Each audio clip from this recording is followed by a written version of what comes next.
Hi everyone, and welcome to this month's Xero tip.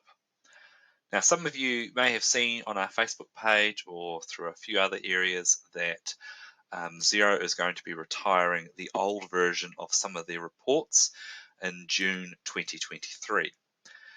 Now, that's still a while off, so we do have a lot of time up our sleeve, but we wanted to bring it to your attention in today's video, just to keep an eye out to see if there is any reports that you are using that are the old version and that you could start to make the process of upgrading it now rather than having to rush next year. So the first step is actually working out whether you are using one of the old reports. So under Accounting and Reports, there's a few ways that Xero have given us to help identify if they're an old version. Is if you're typing it in here or you're looking at any reports in here and you see that it says old version, then it is likely that that report is going to be phased out in June. There are some reports that are old versions that aren't being phased out, things like Budget Manager and some payroll reports, but these generally don't have old version standing beside them. For most of you, if this issue affects you, it's going to be the profit and loss is the most likely report that you are going to be using that may potentially be retired. When you open the old profit and loss, you'll be getting a screen like this or a message like this popping up at the top, and this is clear indication that this report's going to be retired. Now, if you do have a format or you are using this old report, I do recommend taking a look at the new report, and there's some new things that Xero have added to make these reports more usable. So if we go to try the new report version, so by default you'll get a view similar to this one.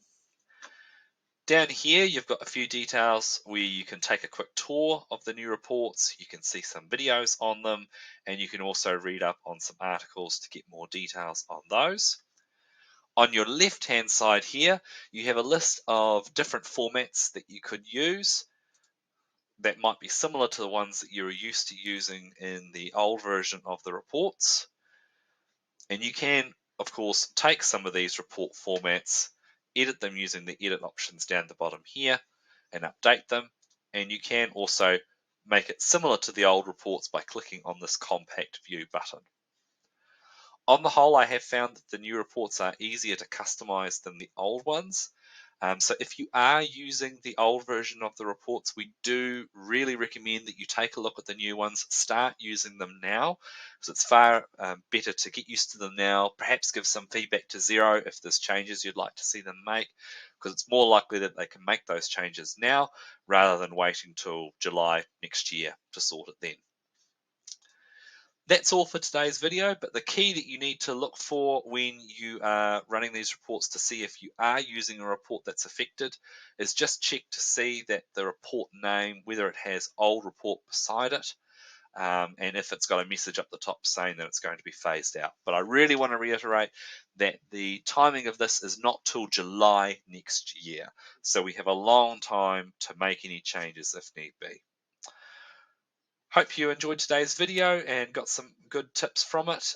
If there's anything that you would like us to cover in future videos, particularly around this reporting side, please let us know. Thank you.